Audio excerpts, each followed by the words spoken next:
recent Gleaner article, a homeowner is being increasingly frustrated over issues stemming from his purchase of a $55 million home that appears to be afflicted with numerous problems. This morning, we're joined by the CEO of Howard Johnson's JR Realty Group to delve into this discussion. And we must point out that it's not a home that you sold. Not at all. First disclaimer. Right. Yes. How are you doing? I'm doing well, and thanks for having me this morning. Morning. Good to see you. When you see an article like this, Yes. I mean, as someone who's in the realty business, what immediately jumps out at you when you think of, some of the people who work in the same industry delivering something that is substandard in this instance? Yeah, it is very concerning because it just indicates that there's lack of due diligence and care for homeowners, right? And I don't know all the intricacies of that particular article, but it's not uncommon where persons are reporting issues with properties that they have bought for varying reasons, including construction defects, location defects. So it is concerning, and it's something that as realtors we have to pay more attention to when delivering homes. It's not about all of the glitz and glamour and all of that stuff. It's really about some of the fundamentals, because when that transaction is completed, you are who will be remembered when the issues start to arise, and you have to make sure that your business card, which is the transaction, lasts, because you're in the business for reputation as opposed to anything else. Absolutely. I love that last comment about being in the business for reputation. Yes. If you were to think of like the top three things a developer, a realtor should consider and ensure that those top three things are in place for a homeowner before obviously the home is delivered to them, Yes. what would those top three be? I think one would be proper plumbing/sewage issue. Those things must be addressed. That has implications throughout the entire, and exactly, that has implications throughout the development. Electricals, because that has a risk factor that you can't discount, especially with these high-tech devices that need certain powers, and your breakers need to be certified. All of these things, I think that is another key component. And for leaks, roof leaks, cracks, tilings, all of those things, that infrastructure work is paramount. Those three things, I think, are some of the more recurring issues that you find, because even with the plumbing, if it's not done well, then you have a byproduct mold, right? And those are things that you want to ensure that you protect. So if I was to think of three off the spot, those would be the three. Yeah. Yes. This gentleman said the home has been plagued with construction defects, from a persistently leaky roof to the presence of mold and improper drainage and sewage infrastructure. But he says the most pressing concern is that he can't get his title for the property. And he says for over a year. Is that normal? That is not normal, because in order to sell a property, one must be the owner of the property. And in developments, there is approval that will be given for subtitles or splinter titles. So for instance, the high-rise that you see, there would be a single-family home there in the initial stage, and that would be a volume and folding number singular. Right. But when you apply, you may get a strata plan that lists 78 units or 100 units in this complex. It is pending the titles to be subdivided. And attorneys will ensure that your name is reflected on your asset before you start to pay. Right. So in order for me to say I'm unable to get my title, I can't claim it as my title if I've never had it.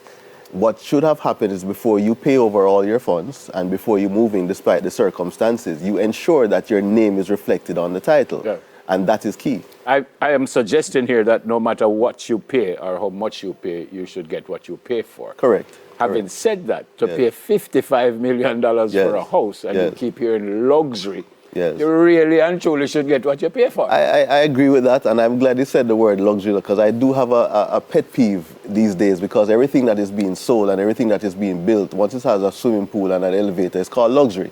And that's not the true definition of luxury. Define it then. Well, luxury comes with convenience, it comes with ease, it comes with stress-free, it comes with comfort, right? And in many of these properties that we call luxury, just the location alone does not signal luxury. some of the amenities. So not because it's uptown. Exactly. And that skews the market and it skews the home buyer because you're thinking you're going into something with no issues because they dubbed it as luxury, right? So again, if you're buying into luxury and you have that level of comfort, that nothing could be wrong. If Mr. Dixon called you seeking for suggestions on what he should do, what he could do, what should he do? From a realtor's perspective, I would ask him to consult with his attorney because when purchasing a home, it is good that you have not just your realtor, but you have legal advice. The contract is supposed to be looked at. So I would advise him to seek remedial actions through his attorney because they're the ones that will, do the legal aspect of it. Does the contract state that if you have a leaky roof, do this. If you have this not right, do that. If this not right, do that. Does the contract, when I'm buying the home, the fine print tell me anything that I can do in case of stuff like this? Yes, in most cases, and I'll start by saying that in most developments and in most sales, there's a period called defects and liabilities. Because despite your best effort, things may arise. So we're asking you to move in. And within the first 6 months, anything that you identify that is untoward, just let us know and we'll come in and fix it. But after that, or, if that has expired, there should be manuals, there should be steps that you should take that if in case your heater doesn't work, in case your plumbing doesn't work, here's a main issue, here's your connectivity. Exactly, and that is usually defined in the drawings that are there. So it will be always good that on property or at some point in time, you have an idea of how the electricals of your home is laid out, and whether it is true to form, as built, that's another question. But at least you have a starting point so that if you know you have an electrical problem, this is a trace. If you have a plumbing problem, this is a trace, and these are the connectivities. On that note, what should homeowners ensure that they have? Because you just mentioned like a manual and so on, right? The drawings for the home, regardless if it's in a multi-family dwelling, a complex or a strata. But what are some of those things that every homeowner should ensure that they have? And I just want to add to that, what should they be looking for and who should they have with them? Because a lot of people don't know, what to look for. Well, let's start with the easy one, the strata. As part of the handover process from developer to purchasers, you should provide the strata, which is now a body corporate, a company basically, with the drawings so that when they're now maintaining their own space, they know what you know. So that is something that you should get. Now, when you're buying a home that is built 40, 30 years, it's quite likely you won't find the drawings. But you should have some understanding, some basics, and your engineer could assist you with that. Your valuer could assist you with that, and your survey could assist you with that. But in looking at properties, as you mentioned, what should you know and who should you have? Your realtor is key. And for those who are members of the Realtors Association, we live by a code. We sign up to a code of ethics. And that says that we must be accurate. We must represent our clients well. So we have to sometimes be the bad guy and point out some of these defects. Sometimes you have to move the couch and see if there's anything behind the couch that is hidden.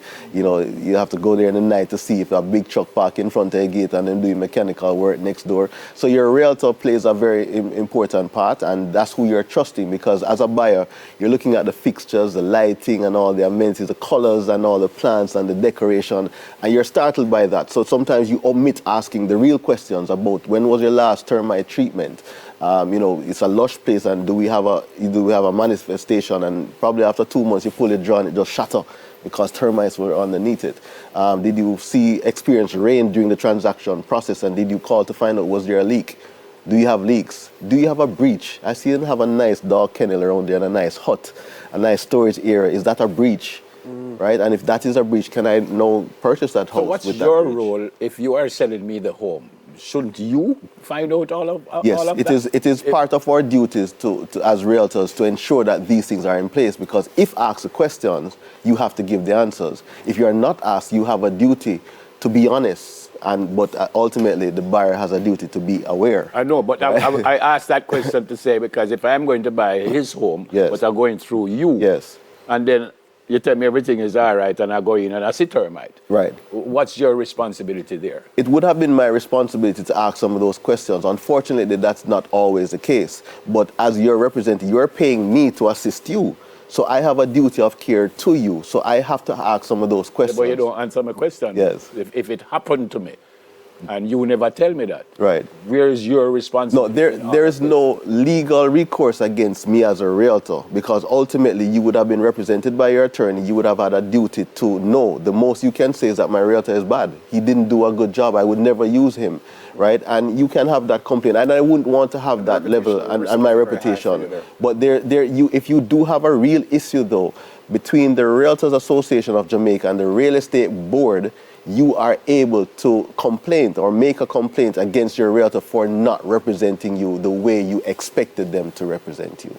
I understand that, but I still think that you should be liable for something. Yeah. You understand what I'm saying? I still think so, because again, if I'm buying God's house and I come to you and I say, I want to buy that house, you say, yeah, man, I look over it, everything is fine. Yes.